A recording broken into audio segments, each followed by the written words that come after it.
भूतैर्महद्भिर्यैमां पुरो विभो निर्माय चेतेयतमूष पुरुषः भुङ्क्ते षोडश षोडशात्मकसो अलङ्कृत शिष्ट भगवान् वचांसि मे नामश्रेष्ठम् अनुमपि सच्चिपुत्रम् अत्र स्वरूपं रूपं तस्याग्रजम् उरुपुरीं माधुरीं गोष्ठवतीं राधाकुण्डं गिरिवरमहो राधिका माधवासं प्राप्तो यस्य प्रतिद्वष्टि गुरुं तं नटोऽस्मि.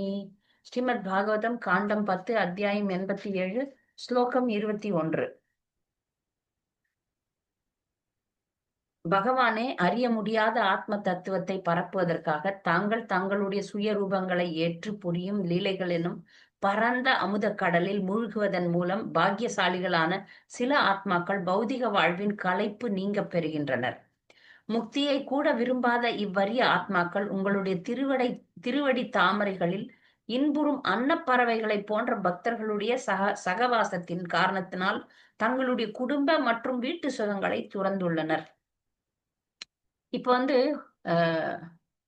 இந்த ஸ்லோகத்துல பொருளுரையில பிரபுபாதருடைய சிஷ்யர்கள் விளக்குறாங்க.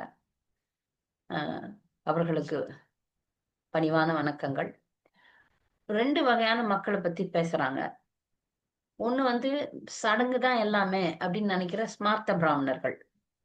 பிராமணர்கள்ல வைஷ்ணவர்கள் உண்டு, ஸ்மார்த்தர்கள் உண்டு. இந்த ஸ்மார்த்தர்கள் என்பவர்கள் சடங்குகள் தான், அந்த மடி இந்த பண்ணும் அதை பண்ணும் சடங்குல இருப்பாங்க. பக்தி இல்லாத சடங்கு அதுல இருப்பாங்க. அவர்களை ஸ்மார்த்தர்கள்னு சொல்றாங்க. இன்னொரு குரூப் இருக்கு, அவங்க மாயாவாதிகள்னு பேர். அவங்க அருவவாதிகள். அவங்க கடவுளுக்கு உருவம் இல்லை அப்படின்னு சொல்றாங்க. இவங்க பொதுவா பக்தி யோக முறைய குறைவா மதிப்பிடுறாங்க. பக்தி கம்மி அப்படின்னு சொல்றாங்க. அவங்களுக்கு சடங்கு முக்கியம், ஞானம் முக்கியம். அதனால அவங்க என்ன நினைக்கிறாங்க, யாரெல்லாம் உணர்ச்சி பூர்வமா இருக்கிறாங்களோ அவங்களுக்கு தான் அந்த பக்தி மார்க்கம் அப்படின்னு சொல்றாங்க, குறை சொல்றாங்க. ஆனா அதையே இந்த வேதமூர்த்திகள், இந்த பிரார்த்தனை யார் பண்றது? வேதங்கள் பண்ணுது. வேதங்கள் யாரு? வேதங்களும் நபர்கள் தான். பர்சானிபிகேஷன். வேதமூர்த்திகள்ன்றது வேதாஸ் பர்சானிஃபைடு. வேதங்களே ஒரு நபர்களாக பிரார்த்தனை பண்றாங்க. உலகம் தோற்றுவிக்கப்படும் போது கிருஷ்ணர் மகாவிஷ்ணுவிடம் இருந்து உலகம் தோன்றும் போது வேதங்களும் தோன்றின. அப்ப அந்த வேதங்கள் நபர்களாக பகவான் கிட்ட பிரார்த்தனை பண்றாங்க.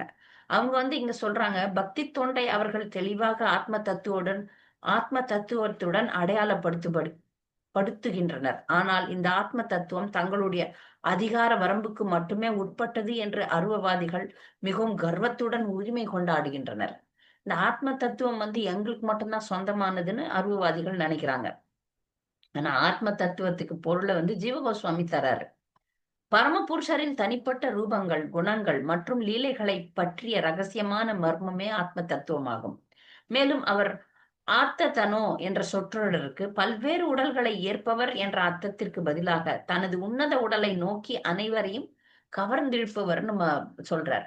பகவானுடைய குணம் என்னன்னா, கிருஷ்ணர் என்ற பெயருக்கே அர்த்தம் என்னன்னா எல்லாரையும் கவர்ந்திருப்பவர். கிருஷ்ணானா அட்ராக்டிவ், ஆல் அட்ராக்டிவ், எல்லாரையும் கவர்ந்திருப்பவர்னு அர்த்தம். அவர் ஆத்ம தத்துவம் அப்படின்றத பொருள் சொல்லணும்னா, ஆத்ம தத்துவம் என்பது எல்லா ரூபங்கள், எல்லா லீலைகள், பகவானுடைய லீலைகள், இதனுடைய ரகசியம் தான் ஆத்ம தத்துவம். அதுக்கும் மேல பகவான் தன்னை நோக்கி ஜீவராசிகளை இழுக்கக்கூடியவர் அப்படின்னு சொல்றார். கிருஷ்ணருடைய லீலைகளும் அவரது பல்வேறு அம்சங்கள் மற்றும் அவதாரங்கள் ஆகியவைகளும் ஆழங்காண முடியாத பேரின்ப கடலாகும். அதுதான் இங்க சொல்றாங்க.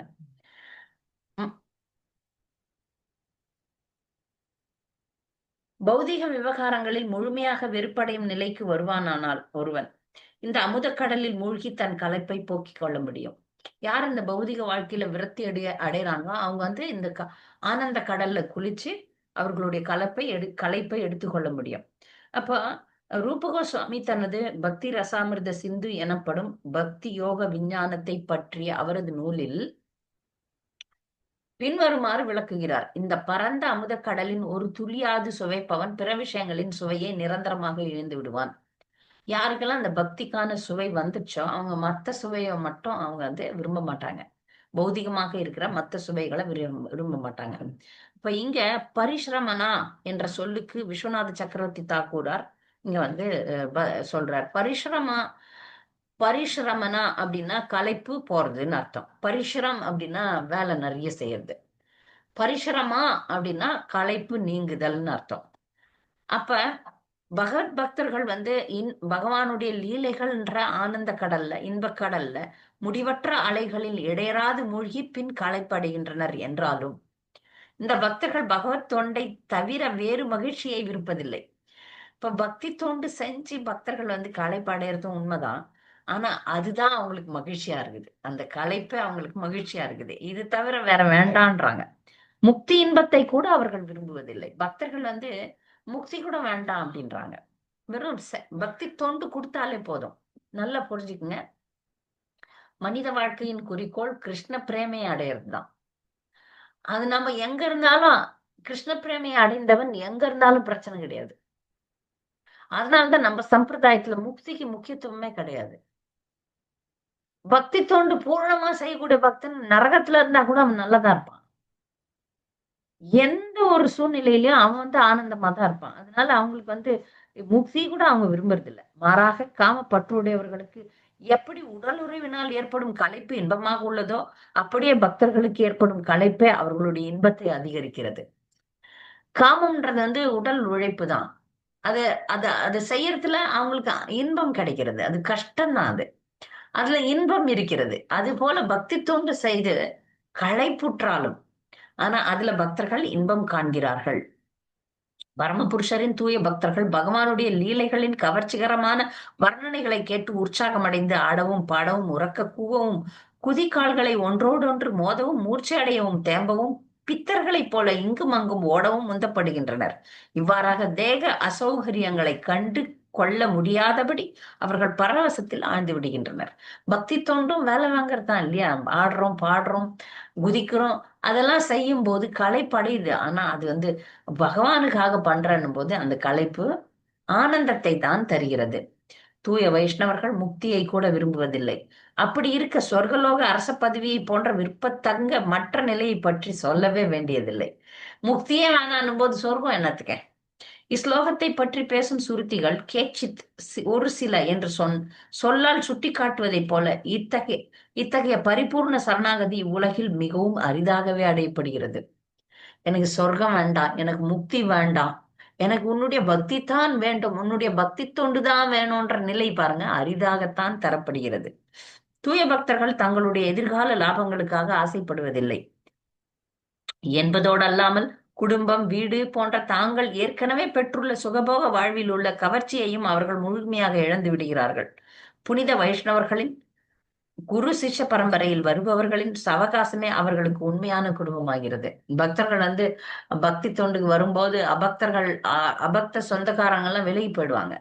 ஆனா எப்போ வந்து அவங்களுக்கு உண்மையான பக்தர்களுடைய சங்கம் கிடைக்குதோ அப்ப அவங்க குடும்ப உறவுகளை கூட அவங்க மறக்கிறாங்க. ஸ்ரீல சுகதேவ கோஸ்வாமிக்கு நிகரான அன்னப்பறவைகளை போன்ற பக்தர்களால் நிறைந்துள்ளது. இந்த பக்தி பக்தி மார்க்கத்துல வந்து பாத்தீங்கன்னா சுகதேவ கோஸ்வாமி மாதிரி அவர் வந்து அன்னப்பறவை என்ன பண்ணும்? நல்லதை மட்டும் எடுத்துக்கும், கெட்டதெல்லாம் விட்டுடும். சுகதேவ கோஸ்வாமி வந்து மிகப்பெரிய மகா புருஷர். அவர் மாதிரி பக்தர்களால இந்த குரு பரம்பரை நிரம்பியுள்ளது. இத்தகைய மகா புருஷர்கள் பகவானின் பாத சேவை என்னும் இனி அமுதத்தை எப்போதும் பருகுகின்றனர். இவங்க எல்லாம் இந்த அமுதத்தை பருகி கொண்டிருக்கின்றனர். உபதேசங்களிலும் உபனிஷத்துகளிலும் மற்ற சுருதிகளிலும் உள்ள பல மந்திரங்கள் முக்தியை விட பக்தி தொண்டே உயர்ந்தது என்று பகிரங்கமாக அறிவிக்கின்றனர். இப்ப நிறைய நேரத்துல நமக்கு வந்து ஒரு ஆழ் மனசுல நீங்க பாத்தீங்கன்னா நம்ம பக்திக்கு வந்ததே காரணம் வந்து இந்த துன்பங்கள்ல இருந்து விடுதலை ஆகணும் அப்படின்றதுதான் இல்லையா? நாங்க பக்தி பிரச்சாரம் பண்ணும்போது நம்ம வந்து சொல்றதே வந்து துன்பங்கள் இல்லாத வாழ்க்கைக்கு நம்ம போகணும் அப்படின்றதுதான் ஆரம்பமே ஆரம்பிப்போம். ஆனா பக்தர்கள் ஆயிட்ட பிறகு துன்பங்களை பத்தி பயப்படுறதே கிடையாது. எப்போ ஒரு ஒரு நல்ல நிலைக்கு வந்து விட்ட பக்தர்கள் வந்து எந்த துன்பத்தை கண்டு பயப்படுறது கிடையாது. எனக்கு பக்தி தோண்டுக்கான வாய்ப்பு இருந்தா போதும் அப்படின்னு நினைப்பாங்க. இதை புரிஞ்சுக்கிறது ரொம்ப கஷ்டம். ஏன்னா நம்ம சம்பிரதாயத்தினுடைய இலக்கு வந்து முக்தி கிடையாது. முக்தியே வேண்டான்றான். நீ முக்தியும் வந்து பகவானை போய் ஒரு டிமாண்ட் வைக்கிற மாதிரி. அதனால அதை பத்தி என் பக்தன் எப்பவுமே கவலைப்படுறது இல்ல. என்ன வந்து பக்தர்கள் வீட்டுல ஒரு புழுவா போடு, ஒரு நாயா போடு, பக்தி வினோத் தாக்கூர் சொல்றார். ஏன்னா வந்து பக்தர்கள் குடும்பத்துல எப்போ எனக்கு பக்தி தோண்டு தான் வேண்டும்னு எந்த புனிதமான பக்தர்கள் யாருடைய பாட்டு நீங்க பாருங்க, யாருடைய பிரார்த்தனை பாருங்க, அவங்க கேட்கறது எனக்கு மோட்சம் கொடு மோட்சம் கொடு எல்லாம் கேட்கறதே கிடையாது. மோட்சத்தை பத்தி அவங்க பேசவே மாட்டாங்க. என்ன வேணும் என்ன வேணும் அப்படின்னா உன்னுடைய பக்தர்கள் சங்கம் வேண்டும், உன்னுடைய பக்தி தொண்டு வேண்டும், அதை தான் கேட்பாங்க. அப்ப இங்க வந்து அதுக்கான அஹ், மேற்கோள் காட்டுறாங்க. எம் சர்வே வேத நமந்தி முமுக்ஷவோ பிரம்மவாதினஸ்சக. வேதமூர்த்திகள் முக்தியை நாடுபவர்கள் பரபிரம்மனை உபாசிக்கும் மாணவர்கள் ஆகிய அனைவரும் அவரை வணங்குகின்றனர். இப்ப பகவான் வந்து முக்தியை நாடுறவங்களும் வணங்குறாங்க. அதுக்கு வந்து சங்கராச்சாரியார் என்ன சொல்றாருன்னா, முக்தா அபிலீலையா விக்கிரகம் கிருத்வா பஜந்தி. முக்தி பெற்ற ஆத்மாக்கள் கூட பரமபுருஷரின் விக்கிரகத்தை ஸ்தாபித்து அவரை வழிபடுவதில் ஆனந்தம் அடைகின்றனர். முக்தி அடைஞ்சாலும் நம்ம என்ன பண்ண போறோம்? பக்தி தொண்டு தான் செய்ய போறோம். அதனால முக்தி பெற்ற ஆத்மாக்கள் கூட பகவானுடைய விக்கிரகத்தை வழிபடுகின்றனர். சங்கராச்சாரியாருக்கு பெரும் போட்டியாளராக இருந்த ஸ்ரீல மத்வாச்சாரிய அனந்த தீர்த்தர் இது தொடர்பாக தமக்கு பிடித்தமான சுருதி மந்திரங்களை மேற்கோள் காட்டுறார். அவர் மேற்கோள் காட்டுறார் இவருக்கு சொல்றதுக்கு. முக்தாகி ஏதம் உபாசத்தே முக்தானாம் அபி பக்திர்ஹி பரமானந்த ரூபிணி. முக்தி அடைந்தவர்கள் கூட அவரை வழிபடுகின்றனர். பக்தி தோண்டு அவர்களுக்கு பரமானந்த ரூபமாக இருக்கிறது. முக்தி கூட வந்து தேவையில்லை, எங்களுக்கு வந்து பகவானுடைய பக்தி தோண்டு தான் வேணும் அப்படின்னு சொல்றார். அதனால நமக்கு அவர் இன்னும் பிரார்த்திக்கிறார். அம்ருதஸ்ய தாரா பகுதா தோக மானம் சரணம் நோ லோகே ஸ்துதிதாம் ததாத்து ஓம் சத் சத். ஏராளமான அமுத வெள்ளத்தை பொழியும் அவரது திருவடிகள் இவ்வுலகில் வாழும் நமக்கு விவேகத்தை அளிக்கட்டும். அடுத்து இந்த பிரார்த்தனையை நீங்க பாத்தீங்கன்னா வேதமூர்த்திகளின் பிரார்த்தனைக்கு ரொம்ப அவங்க வந்து காம்ப்ளிகேட்டடா எழுதியிருக்காங்க. வேதங்கள் வந்து பிரார்த்தனை வந்து நம்ம சிற்றறிவுக்கு புரியாத மாதிரி பிரார்த்தனை பண்ணியிருக்காங்க. ஆனா அதை வந்து ஸ்ரீதர கோஸ்வாமி பொருளுரை, அவர் தான் வந்து பொருளுரை எழுதுறது. விஸ்வநாத சக்கரவர்த்தி தாக்கூர், பலதேவ் வித்யாபூஷன் இவங்க எல்லாம் வந்து பாகவதத்துக்கு உரை எழுதியிருக்காங்க. அப்ப அதுல ஸ்ரீதர கோஸ்வாமி வந்து என்ன பண்றார், ஒரு பாட்டுக்கும் ஒரு ஸ்லோகத்துக்கும் ஒரு ஸ்லோகம் எழுதியிருக்கார். நீங்க பாத்தீங்கன்னா கடைசியில வரும். அந்த ஸ்லோகம் வந்து நம்மளால புரிஞ்சுக்கிற மாதிரி ரிலேட் பண்ற மாதிரி எழுதுவார். அதுதான் இது. त्वत्कथामृत पादोदौ विहरन्तो महामुद कुर्वन्ति कृतिन केचित् சதுர்வர்க்கம் திருநோபவம். உம்மை பற்றிய கதைகள் அடங்கிய அமுதக் கடலில் விளையாடி பெருமகிழ்ச்சியடையும் அரிதான பாக்கியசாலிகளான ஆத்மாக்கள் வாழ்வின் 4 பெரும் லட்சியங்களை சமய உடைமை, பொருளாதார முன்னேற்றம், புலனுகர்வு மற்றும் மோட்சம் ஒரு புல்லை விட அதிக முக்கியத்துவம் வாய்ந்ததாக கருதுவதில்லை. இப்ப நான் புருஷார்த்தங்கள்னு சொல்றோம். ஆஹ் அது வந்து ஆஹ் 4 விஷயங்கள். ஆஹ் தர்ம அர்த்த காம தர்ம அர்த்த காம மோட்சம். தர்ம அர்த்த காம மோட்சத்தை பத்தி பேசுறாரு. அது வந்து ஒரு புல்லு மாதிரிதான், ஒரு தூசு. அத வந்து பெருசா எடுத்துக்கல. வேதங்கள் மொத்தமே தர்ம அர்த்த காம மோட்சத்துக்கு தான் சொல்லுது. பொருளாதார முன்னேற்றம், அப்புறம் இன்பம், அப்புறம் மோட்சம், அவ்வளவுதான் வேதங்கள் சொல்லுது. ஆனால் அதுக்கு மேல பாகவதம் நமக்கு என்ன சொல்லுதுன்னா கிருஷ்ண பிரேமையை பத்தி சொல்லுது. இப்ப இந்த மாதிரி விஷயங்கள்லாம் ரொம்ப துச்சமானவை அப்படின்னு சொல்லிட்டு இங்க ஸ்ரீதர சுவாமி வந்து பிரார்த்திக்கிறார். ஸ்லோகம் 22.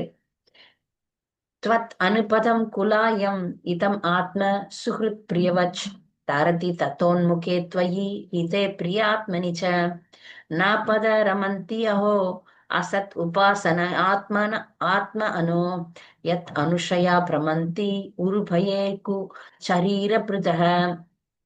இந்த மனித உடல் உமது பக்தி தொன்றிற்காகவே உபயோகிக்கப்படும் போது இதுவே ஒருவரது ஆத்மாவாகவும் நண்பனாகவும் பிரியமுள்ளவனாகவும் செயற்படுகிறது.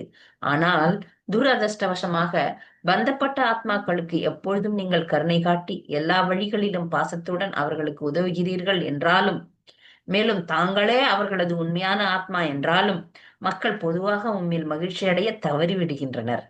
அதற்கு பதிலாக அவர்கள் மாயையை வழிபட்டு ஆன்மீக தற்கொலை புரிந்து கொள்கின்றனர். உண்மையற்ற ஒன்றிடம் கொண்டுள்ள பக்தியில் வெற்றி அடைவதில் அவர்கள் விடாப்பிடியாக நம்பிக்கை கொண்டுள்ளனர்.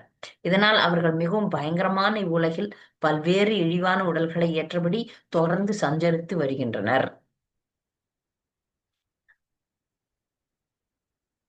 இத நம்ம ஏற்கனவே பார்த்தோம் இல்லையா?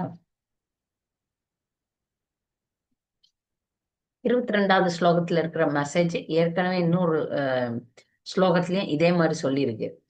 யாரெல்லாம் பக்தி தொண்டு செய்யலையோ அவர்கள்லாம் அசுரர்கள்னு சொல்லப்படுறோம். இப்பதான் நம்ம அதை பார்த்தோம். அதையே இங்க அதே மாதிரியான ஒரு ஸ்லோகமா தான் இதுவும் இருக்கு. யார் பக்தி தொண்டு செய்யறாங்களோ அவங்களுக்கு அந்த ஆத்மா, இந்த ஆத்மான்னு இங்க சொல்றது பரமாத்மா நண்பராக செயல்படுகிறார், பிரியமுள்ளவராக செயல்படுகிறார். பரமாத்மாவே நம்மள விரும்புறாருன்னு வச்சுங்க, நமக்கு சாதகமா இருக்கிறாருன்னு வச்சுங்க, நம்ம ஆன்மீக வாழ்க்கையில ரொம்ப முன்னேறுவோம். நான் ஒவ்வொரு நிமிஷமும் நம்மளை வழி நடத்தி கொண்டே போவார். இப்ப நாம எப்படி வழி நடத்துறாருன்னா நம்ம விருப்பங்களுக்கு ஏற்ப, நம்முடைய கர்ம வினைகளுக்கு ஏற்ப நம்ம போயிட்டு இருக்கிறோம். எப்போ அந்த ஆத்மா முழுக்க முழுக்க பரமாத்மாவை சரணடைகிறதோ, முழுக்க முழுக்க கிருஷ்ணர் பக்கம் திரும்புதோ, அப்ப அங்கு ஒரு கம்ப்ளீட் யூனியன் வரும். ஒரு முழுமையான புரிதல் கடவுளுக்கும் ஜீவனுக்கும் வந்துரும். அப்ப கடவுள் அந்த ஜீவனை தன்னை பக்கமே இழுப்பார். அதுல சில நேரங்கள்ல துன்பம் கூட வரலாங்க. பிரபுபாதர் முழுக்க முழுக்க பக்தி மட்டுமே செய்யற வரைக்கும் அவருக்கு துன்பங்கள் தான் வந்தது. எப்ப எல்லாத்தையும் விட்டுட்டு பிரச்சாரம் தான் குருனுடைய சொன்னதை நான் செய்வேன் அப்படின்ட்டு வயதான காலத்துல அவர் செய்ய ஆரம்பிச்சாரோ, அப்ப பாருங்க எல்லாமே அனுகூலம் தான். மொத்தமே அனுகூலம் தான். அவரோட சம்பந்தப்பட்டவங்க எல்லாருமே பக்தர்களா மாறினாங்க. உலகம் முழுக்க 108 கோயில்கள் அவர் கட்டினார். அப்ப இங்க அதான் முழுக்க முழுக்க அந்த ஜீவன் நீதான், எனக்கு வேற எதுவும் இல்லை அப்படின்னு ஆகும்போது அதனுடைய தலையெழுத்தோ அதனுடைய வாழ்க்கையினுடைய முழு பொறுப்பை கிருஷ்ணர் எடுத்துக்கிறார். ஆனால் அப்படி யாருன்னா செய்யலன்னு வச்சுக்கோங்களேன், பக்திக்கே வரல அப்படின்னும் போது அவங்க அவங்களுடைய தலையெழுத்து எங்கெல்லாம் கொண்டு போதோ, அவங்க புலன்கள் எங்க கொண்டு போதோ அங்கெல்லாம் போவாங்க. பக்தி செய்யாதவர்கள் புலன்கள்லாம் எங்க ஓட்டின் போதோ அங்க ஓட வேண்டியது. இந்த சினிமா பாரு, அந்த சினிமா பாரு, இந்த ஹோட்டல்ல சாப்பிடு, அந்த ஹோட்டல்ல சாப்பிடு, அதுக்குரிய கர்ம வினைகளை எடுத்துக்கோ, பல மிருகங்களை கொல்லு, இது பண்ணி குடி, போதை அதெல்லாம் அடிமையாகு அப்படின்லாம் ஆக்கி கீழே கீழே கீழே கீழே கீழே அசூரியா நாமத்தே லோகா அந்தேன தமசா விருத்தா ஆத்மஜனோ ஆனா. அ- அப்ப என்னது? ஆத்ம ஆத்ம ஹனோஜனா, ஆத்மாவை கொல்ற நிலைக்கு கீழே தள்ளிடுவாங்க. அது அசத் உபாசனான்னு சொல்றாங்க. சத் என்பது உண்மையானது, அசத் என்பது பொய்யானது, நிலையற்றது, பௌதிகமானதுன்னு நம்ம பொருள் கொள்ள வேண்டும். இப்ப இங்க பொருளுரையில பரம கருணாமூர்த்தியான பரமபுருஷருக்கு சேவை செய்வதை காட்டிலும் மாயையிலே இருக்க விரும்புபவர்களை வேதங்கள் கடுமையாக எச்சரிக்கின்றது. பிருகத் ஆரண்யக்க உபனிஷத் என்ன சொல்லுதுன்னா, ஆராமம் அஸ்ய பஷ்யந்தி நாதம் பஷ்யந்தி கஷ்டன நாதம் விதாத ஏயிமா ஜனானான்யத் யூஷ்மாக்கம் அந்தரம் பபூவ நீஹாரேன பிரவருத்தா ஜல்பா சாசு சாசு திருப்ப ஊக்த சரந்தி. பகவான் தமது சொந்த சுகத்திற்காக தம்மை இவ்வுலகில் தோற்றுவித்துக் கொண்ட இடத்தை அனைவராலும் காண முடியும். எனினும் அவரை யாரும் காணவில்லை. இவ்வெல்லா சிவன்களையும் உற்பத்தி செய்த அவரை உங்களில் எவரும் அறியவில்லை. இதனால் உங்களுடைய பார்வைக்கும் அவருடைய பார்வைக்கும் பெரிய வேறுபாடு உண்டு.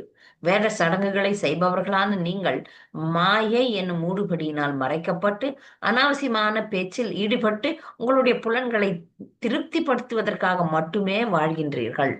இந்த இடத்துல இந்த கர்மகாண்டம் செய்கின்ற ஸ்மார்த்த பிராமணர்களை சாடுகின்றது. இப்ப பகவானை யாருமே அறிய முடியாது. இவ்வெல்லா ஜீவன்களையும் உற்பத்தி செய்ய அவரை ஜீவன்லாம் உற்பத்தி பண்ணது அவர்தான். அவரை யாரும் அறிய முடியல. ஏன்னா நம்முடைய பார்வைக்கு, உங்களுடைய பார்வைக்கும் அவருடைய பார்வைக்கும் வேற்றுமை உண்டு. பகவான் எல்லாத்தையும் பார்க்க முடியும், நம்மால எதையும் பார்க்க முடியாது. வேத சடங்குகளை செய்பவர்களான நீங்கள், வேத சடங்குகள் எதுக்காக உள்ளதுன்னா இந்த உலகத்துல தர்மார்த்த காம மோட்சத்தை அடையறதுக்கு தான் இருக்கு. அதனாலதான் வேதங்களை எழுதிட்டு வியாசதேவர் சந்தோஷமே படல. எப்ப பாகவதம் எழுதினாரோ அப்பதான் அவருக்கு திருப்தி வந்தது. ஏன்னா வேதங்கள்ன்றது இந்த உலகத்துல நீ எப்படி இருக்கலாம், உலகத்துல எப்படி நல்லா இருக்கலாம், அப்படின்றத பாடம் மட்டும்தான் படிக்குது. அதனால இங்க வேதங்களையே ஓதுற ஸ்மார்த்தர்களுக்கு வந்து ஆஹ் இந்த ஸ்லோகம் வந்து சொல்லுது, நீ வந்து அனாவசியமான பேச்சுல எல்லாம் ஈடுபட்டு இருக்கிற, நீ மாயையிலே இருக்கிற அப்படின்னு சொல்லிட்டு இந்த உபனிஷத் சொல்லுது. அடுத்து பரமபுருஷர் இப்பிரபஞ்சம் முழுவதிலும் பரவியுள்ளார். இதை பகவத்கீதையில் பகவான் சொல்றார், மயா ததம் இதம் சர்வம் ஜெகத். மிகவும் அற்பமான மண்பாண்டம் அல்லது கந்தல் துணி உட்பட உலகிலுள்ள அனைத்திலும் பரமபுருஷர் இருக்கிறார். பொறாமை கொண்டவர்களின் கண்களுக்கு அவர் தெரியாதபடி தன்னை மறைத்துக் கொள்வதனால் அவ்யக்த மூர்த்தினா, அவரது பௌதிக சக்தியினால் தவறாக வழிநடத்தப்படும் பௌதிகவாதிகள் அணுக்கள் மற்றும் இயற்கை சக்திகளின் செயற்கைய ஜட சிருஷ்டியின் மூலம் என்று நினைக்கிறார்கள். இந்த பகவான் வந்து எல்லாத்துலயும் ஊடுருவி பரவி இருக்கிறார் பிரம்மனாக. சரியா? ஆனா சில பேரு நாஸ்திகவாதிகள்லாம் இந்த உலகம் எப்படி வந்தது அப்படின்னு கேட்டா அணுக்கள்லாம் சேர்ந்து வந்தது அப்படின்னு சொல்றாங்க. அணுக்கள் எப்படிங்க சேர முடியும்? பகவானுடைய சக்தி இல்லாம அணு சேர்ந்து அணுவுல இருந்து உலகம் வந்தது. சூரியன் வந்தது, சந்திரன் வந்தது, பூமி வந்தது, இந்த பௌதிக வெளி வானம் வந்தது. இதெல்லாம் வந்து எப்படி வந்ததுன்னா, அவங்க பௌதிகவாதிகள் சொல்றாங்க, ஜட இயற்கையினுடைய சக்தி இருக்குல்ல, ஜட சக்தி, அதுவும் ஆட்டம்ஸ்ன்னு சொல்லக்கூடிய அணுக்களும் சேர்ந்துதான் வந்தது அப்படின்னு சொல்றாங்க. இந்த முட்டாள்களான இத்தகைய பௌதிகவாதிகளிடம் இரக்கம் காட்டும் வேதமூர்த்திகள் இப்பிரார்த்தனையில் உயிர் வாழ்வதன் உண்மையான நோக்கத்தை ஞாபகத்தில் வைத்திருக்க வேண்டும் என்று அவர்களுக்கு அறிவுறுத்துகின்றனர். இந்த முட்டாளுங்களுக்கெல்லாம் வந்து வேதமூர்த்திகள் சொல்றாங்க, நீ என்னத்துக்கு உயிர் வாழற அதையாவது ஞாபகம் வச்சுக்கோ. அதாவது வாழ்வின் நோக்கம் அவர்களது மிக சிறந்த நண்பரான பகவானுக்கு அன்புடனும் பக்தியுடனும் சேவை செய்வதாகும். வாழ்வனுடைய நோக்கம் என்ன? கிருஷ்ணருக்கு சேவை செய்வது. ஜீவேரே ஸ்வரூப் ஹயே நித்தியேர கிருஷ்ணதாஸ். கிருஷ்ணருக்கு சேவை செய்யறதா மனித வாழ்க்கையினுடைய குறிக்கோள். ஆன்மீக உணர்வை எழுப்புவதற்கு மனித உடல் மிக சிறந்த வசதி அளிக்கிறது. காதுகள், நாக்கு, கண்கள் முதலான மனித உறுப்புகள் பகவானை பற்றி கேட்பதற்கும் அவரது புகழ் பாடுவதற்கும் அவரை பூஜிப்பதற்கும் பக்தி தொண்டின் மற்ற முக்கிய அம்சங்களை நிறைவேற்றுவதற்கும் மிகவும் பொருத்தமாக உள்ளது. இதெல்லாம் பகவான் கொடுத்ததுக்கு காரணம் நீ மறந்துட்டா இப்பவாது ஞாபகம் வச்சுக்கோ. கண்ணு பகவானை பார்க்கறதுக்கு தான், காது பகவானை பற்றி கேட்பதற்கு தான், நாக்கு பகவானுடைய பிரசாதத்தை சாப்பிடுவதற்கும் பகவானை பற்றி பேசுவதற்கும் இருக்கிறதுன்னு சாஸ்திரங்கள் அடிக்கடி சொல்லுது. ஒருவனது ஜட உடல் குறுகிய காலத்திற்கு மட்டுமே கெடாமல் இருக்கும் என்று விதிக்கப்பட்டிருக்கிறது. இது ரொம்ப முக்கியம். இந்த ஜட உடல் பாருங்க அழியிடும், உடைஞ்சிரும், இறந்து விடும், பட்டு விடும். ஆகவே அது குலாயம் என்று அழைக்கப்படுகிறது. மண்ணில் கரைந்து விடக்கூடியது. கௌலியதே ஆயினும் முறையாக உபயோகிக்கப்படுமானால் அதுவே ஒருவனது உற்ற நண்பனாகிறது. இந்த உடலை கொண்டுதான் நம்ம கடவுளை அடையணும். அதை நம்ம முறையா பயன்படுத்தணும்னா அது நமக்கு வந்து நண்பன் ஆகிறது. ஆனால் ஒருவன் பௌதிக உணர்வில் மூழ்கி இருக்கும் போது உடல் ஒரு போலி நண்பனாகிறது. ஆனா உடல் வந்து அது பாட்டுன்னு அது விஷயத்து கேட்கும். எனக்கு இதை சாப்பிடணும், அதை சாப்பிடணும்னு நாக்கு கேட்கும். கண்ணு வந்து இதை பார்க்கணும், அதை பார்க்கணும்னு விரும்பும். பக்தர்களா ஆன பிறகு கூட கண்டதை பார்ப்போம். கண்டதை பார்க்கறதுக்கு ஆசையும் இருக்கு. பக்தர்கள் ஆன பிறகு கூட நான் பார்த்திருக்கேன், நிறைய பேர் வந்து வேர்ல்டு டூர் போவாங்க. சில பேர் இந்த அடிக்கடி இந்த சார்தாம், அந்த தாம், இந்த தாம் போறதுக்கெல்லாம் கூட ஆசை வந்து பகவானை பார்க்கறது, பக்தர்களோட சங்கம் கொள்றதுன்றதை விட ஊர் சுத்தறதுல தான் இருக்கும். இதையும் நம்ம வந்து செக் பண்ணிக்கணும். அதனால பக்தியில வந்து கூட நம்ம வந்து சுகமா இருக்கணும், சந்தோஷமா இருக்கணும், என்ஜாய் பண்ணணும் அப்படின்ற ஒரு மூடு வரும்போது இந்த உடல் எதிரி ஆகிறது. இவ்வாறாக மோக வசப்பட்டுள்ள ஜீவராசியை அவனது உண்மையான நலனில் இருந்து திருப்பி விடுகிறது. உண்மையான நலன் வந்து கிருஷ்ணரை வழிபடுவது, கிருஷ்ணருக்கு பக்தி தொண்டு செய்வது. அதுல இருந்து திசை திருப்பிடும். தங்களுடைய சொந்த உடல்களிலும் தங்கள் மனைவிகள், மக்கள், செல்ல பிராணிகள் பாருங்க முதலிய முதலியவற்றிலும் மோகம் கொண்டுள்ளவர்கள் தங்களுடைய பக்தியை தவறாக வழிநடத்தி சென்று மாயையை வழிபடுகின்றனர். அது பேர் அசத் உபாசனா. மாயைன்றத அசத், உண்மை இல்லாதது, அதை வந்து வழிபடுகிறார்கள். இவ்விதமாக சுருதிகள் இங்கு கூறுவது போல இத்தகைய மக்கள் ஆன்மீக தற்கொலை செய்கின்றனர். ஆத்மாவை கொல்ல முடியாது, ஆனாலும் ஆத்மாவை கொன்றதுக்கு சமமாக கருதப்படுகிறது. இது இன்னைக்கு நம்ம பார்த்தோம், அசுரியா நாமத்தே லோகா. அப்படிப்பட்டவர்கள்லாம் நாஸ்திகர்களின் உலகத்திற்கு கொண்டு சேர்க்கப்படுகிறார்கள். அடுத்து புலன் நுகர்வில் அளவுக்கு அதிகமான பற்று கொண்டுள்ளவர்கள் அல்லது பொய்யான பௌதிக தத்துவங்களின் வடிவில் நிலையற்றதை வழிபடுபவர்கள் இழிவான ஆசைகளை கொண்டுள்ளனர். அவை அவர்களை ஒவ்வொரு பிறவிலும் இன்னும் தாழ்ந்த உடல்களை நோக்கி அழைத்துச் செல்கின்றனர். இவர்கள் முடிவற்ற சம்சார சக்கரத்தில் சிக்கிக் கொண்டிருப்பதால் இவர்கள் முக்தி அடைவதற்கு ஒரே ஒரு வாய்ப்பு தான் உள்ளது. அது பரமபுருஷருடைய பக்தர்களின் கருணை மிகுந்த உபதேசங்களை கேட்பதாகும். இழிவான ஆசைகள் வைக்கிற வரைக்கும் அவங்க சில வழிபாடுகள்லாம் பண்றாங்க. ஆனா அந்த வழிபாடுகள் கூட அவங்கள கீழே தான் தள்ளுது. சமீபத்துல நான் ஒரு வகுப்புல கேட்டேன். உம் பக்தர்கள்லாம் கேட்பாங்க, நம்ம சிவன் கோயிலுக்கு போனோம்னா சிவனுடைய பிரசாதத்தை சாப்பிடலாமா? அப்போ நம்ம பார்வதி கோயிலுக்கு போகும்போது பார்வதி பிரசாதத்தை சாப்பிடலாமா? முறைப்படி சிவனோ பார்வதியோ எந்த தேவனும் பிரசாதம் தான் சாப்பிடுவாங்க. பிரசாதம் இல்லாத விஷயங்களை சாப்பிட மாட்டாங்க. இப்ப நீங்க மார்க்கெட்ல போனீங்கன்னா சிவப்பிரசாதம் அப்படின்ட்டு ஒரு ஜூஸ் கொடுப்பான். அது என்னன்னு பாத்தீங்கன்னா ஒரு பானம். இது ஒரு ஒரு இது மாதிரி ஒரு மதுபானம் அது. மதுபானத்தை சிவன் குடிக்கிறாரான்னா அவர் குடிக்க மாட்டாரு. அப்ப சிவனுக்கோ பார்வதிக்கோ படைக்கப்படுற மது மாமிசம் அதெல்லாம் அவங்க தொடறது இல்லையா? யார் தொடறாங்களோ அவங்க பின்னாடி சுத்தி இருக்கிற பூதகணங்கள் பேய்கள். ஏன்னா அவங்க எல்லாம் பாவம்ட்டு அவங்க இது கொடுக்குறாங்க, அடைக்கலம் கொடுக்குறாங்க. அப்ப இந்த இந்த மாதிரி படைப்புகள்லாம் இப்ப நீங்க போனீங்கன்னா கல்கத்தா காளிக்கு எல்லாம் ஆடு மாடு கோழி எல்லாம் கொடுக்குறாங்க. காளி சாப்பிட்றாங்களான்னா காளி சாப்பிட மாட்டாங்க. அவங்க பக்தர். அவங்க கிருஷ்ண பிரசாதம் தான் சாப்பிடுவாங்க. அப்ப அவங்களுக்கு படைக்கிற இந்த பொருள்லாம் யார் சாப்பிடுறாங்க அப்படின்னு பாத்தீங்கன்னா, இந்த சுத்தி இருக்குது பாருங்க, அவங்கள சுத்தி இருக்கிற பேய் கணங்கள் பூதகணங்கள் அதுங்க சாப்பிடும். அதை நாம சாப்பிட முடியுமா? பக்தர்கள் தேவி தேவர்களுடைய இந்த மாதிரி பிரசாதங்களை சாப்பிட முடியாது. இந்த மாதிரி விஷயங்களை நம்ம எடுக்க முடியாது. அதனால இந்த பௌதிக வாழ்க்கையில நீங்க நிலையற்ற விஷயங்களை வழிபட்டோம்னா, நிலையற்ற விஷயங்கள் பின்னாடி இழிவான ஆசைகளை கொண்டு ஓடுறோம்னா தாழ்ந்த உடல் கிடைக்கும், மிருக உடல் கிடைக்கலாம், இல்ல நரகத்துக்கு போயிட்டு அங்க அசுரர்களாக மாறலாம்.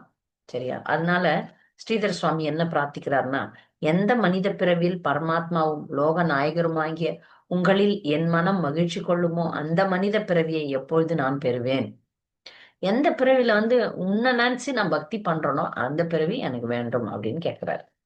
அடுத்து ஸ்லோகம் 23. நிப்ருத மருண் மனோக்ஷ திருட யோக யுஜோ ருதியன் முனைய உபாசதே தத் அரையோபியு ஸ்மரணாத் க்ஷத்ரிய ஸ்திரிய ஸ்திரிய உரகேந்திர போகபுஜ தண்ட விஷக்ததியோ பயமபி தே திருஷோங்கிரி சரோஜ சுதாக. யோகத்தில் நிலை பெற்றுள்ள முனிவர்கள் மூச்சடக்கம் மனக்கட்டுப்பாடு புலனடக்கம் ஆகியவற்றினால் யாரை வழிபடுகின்றனரோ அந்த பரபிரம்மனை பகவானின் பகைவர்களும் அவரை இடையராது நினைப்பதன் மூலம் அடைகின்றனர். அதுபோலவே பொதுவாக உங்களை சர்வ வியாபகம் உடையவராக காணும் சுருதிகளாகிய நாங்களும் சிறந்த பாம்பு போல் உருண்டு நீண்டுள்ள உமது கைகளிடமுள்ள கவர்ச்சியின் காரணத்தினால் உமது மனைவியரால் சுவைத்து அனுபவிக்க முடிந்த உமது அதே திருவடி அமுதையும் அடைவோம். ஏனெனில் எங்களையும் உமது மனைவியரும் நீங்கள் ஒரே மாதிரி பார்க்கிறீர்கள். இதுல ஒரு விஷயத்த சொல்றாரு. சுருத்திகள் வேதங்கள் ஒரு விஷயத்த சொல்லுது. என்ன விஷயம்னா, இந்த யோகம் செய்யற முனிவர்கள், அஷ்டாங்க யோகம் செய்யற முனிவர்கள் என்ன பண்றாங்க? மூச்சு அடைக்கிறாங்க, மனக்கட்டுப்பாடு பண்றாங்க, புலனடக்கம் பண்றாங்க. பண்ணி இறுதியா ரொம்ப கஷ்டப்பட்டு அந்தர்யாமி பரமாத்மாவை அடைகிறார்கள் அப்படி வச்சுக்கோ. சரியா? ஆனா அந்த விஷயத்த அசுரர்கள் கூட சுலபமா அடைஞ்சிடுறாங்களாம். இப்ப கம்சன், சிசுபாலன், இரண்யகசிபு, இரண்யாக்ஷர், இந்த மாதிரி நிறைய அசுரர்கள்லாம் கிருஷ்ணர் மேல வெறுப்பு தான், இடையறாத வெறுப்பு. இவன் எதிரி அப்படின்னு நினைச்சு, ஆனா அதுக்கே முக்கியத்துவம் தந்ததுனால அவர்களை வதம் பண்ணி அவர்களை பகவான் முக்தி அளிக்கிறார் இல்லையா? அப்ப இவ்வளோ கஷ்டப்பட்டு இந்த முனிவர்களை அடையறத அசுரர்கள் சுலபமா அடைஞ்சிடுறாங்க எதிரியாட்டம் இருந்து அப்படின்னு சொல்றார். ஒரு கருத்து. இன்னொரு கருத்து, இந்த ஸ்லோகம் முக்கியமா ஆஹ் நிறைய இப்ப நிறைய ஸ்ருதிகள் வந்து காத்துக்கிட்டு இருக்குது. இப்ப நம்ம படிக்கிற பிரார்த்தனைகள் மொத்தமே ஒரு ஒரு ஸ்ருதிகள் ஒரு ஒரு பிரார்த்தனைய பண்ணுச்சு. இதே ஸ்ருதிகள் வந்து பகவானை வேண்டி, பகவான் எப்போ பிருந்தாவனத்துல லீலை புரிய வந்தாரோ அப்ப அவருடைய கோபியர்களாகவும் வந்தாங்கன்றதை நம்ம ஏற்கனவே அறிஞ்சிருக்கோம். இப்போ இந்த ஸ்லோகத்தை முக்கியமா தன்னுடைய வாய்ப்புக்காக காத்திருக்காம நீங்க எல்லாம் பதில் சொல்லும்போது நான் சொல்றேன்னு வர்றீங்கல்ல, அந்த மாதிரி ஒரு சுருத்தி வந்து தன்னுடைய வாய்ப்புக்காக காத்து இல்லாம சீக்கிரமா வந்துட்டாங்களாம். அதுதான் இந்த ஸ்லோகம். அதுக்கு வந்து ஜீவகோஸ்வாமி கொடுக்கிறார் கருத்துரை செல்றாரு. இடைச்சிறுவனான ஸ்ரீ கிருஷ்ணரை மிக உயர்ந்த அம்சத்தில் உள்ள பரபிரம்மனுடன் அடையாளப்படுத்தும் கோபால தாபனி உபனிஷதம் போன்ற சில சுருதிகள் தாங்கள் பேசும் வாய்ப்புக்காக அமைதியாக காத்திருந்தன. ஆனால் மற்ற சுருதிகள் வெளிப்படையாக பகவானின் சொரூபத்தை புகழ்ந்து போற்றியதை கேட்டவுடன் இந்த சுருதிகள் தங்களுடைய ஆவலை கட்டுப்படுத்திக் கொள்ளவே இயலவில்லை. ஆகவே இச்சுருதிகள் தங்களுடைய முறை வரும் முன்பாகவே இச்சுலோகத்தை பேசின. நல்லா பாருங்க, இவங்க வந்து கோபால தாப்பனி உபனிஷத்து தான் இந்த ஸ்லோகத்தை பாடுறாங்க. அவங்க வந்து இப்ப எப்போ பரபிரமனை பேசிட்டு கிருஷ்ணருடைய சொரூபத்தை பேசுறாங்களோ அவங்கள வந்து உடனே இவங்க வந்து அவங்க முறை வர்றதுக்கு முன்னாடி இவங்க இந்த ஸ்லோகத்தை சொல்ல ஆரம்பிச்சிடுறாங்க. இப்ப நான் அடுத்த இது வந்து இந்த அஷ்டாங்க யோகிகளை பத்தி சொன்னேன். அவங்க கஷ்டப்பட்டு அடையிறது அசுரர்கள் சுலபமா அடைஞ்சிடுறாங்கன்னு சொன்னாங்க. அடுத்து பிரகத் வாமன புராணத்தின் அனுபந்தத்தில் உள்ள பின்வரும் சரித்திர விவரத்தை பிரம்மதேவன் விவரிக்கிறார். ஒரு விஷயம் நடந்தது வரலாற்றுல. அது என்னன்ட்டு இப்ப பிரம்மதேவர் வந்து ஒரு உரையாடலா வர்ணிக்கிறார். இப்ப அந்த வேதமூர்த்திகள் இந்த ஸ்ருதிகள்லாம் வந்து பகவானை வந்து அஹ் பேசுறாங்க. பகவானை புகழ்ந்து பேசும்போது பகவான் சொல்றார், ஸ்ருதிகள் உங்களுக்கு என்ன வரம் வேண்டும், உங்களுக்கு என்ன வரம் வேண்டும் அப்படின்னு கேட்க உடனே அந்த ஸ்ருதிகள் சொல்லுது, நாங்க வந்து உங்களை வந்து காமத்தினால் வழிபட்டு உங்களை ஒரு காதலனுடைய மனோபாவத்துல அடையணும்னு விரும்புறோம். அதனால நீங்க வந்து எங்களுடைய காதலனாக மாறணும்ட்டு அந்த முனிவர்கள் கேக்குறாங்க. அப்ப பகவான் சொல்றார், உங்களுடைய இந்த விருப்பத்தை நிறைவேற்றுவது கடினம். உண்மையில் இது சாத்தியமே அல்ல. ஆனால் அதற்கு நான் அனுமதி அளித்தால் உங்களுடைய விருப்பம் நிச்சயமாக. பகவானை வந்து காதலனா அடையிறது அவ்வளவு சுலபமான விஷயம் கிடையாது. நீங்க கேக்குறீங்க, ஆனா நான் நினைச்சேன்னா செய்யலாம். இப்போ இல்ல, காத்திருங்கள் அப்படின்னு சொல்லிட்டார்.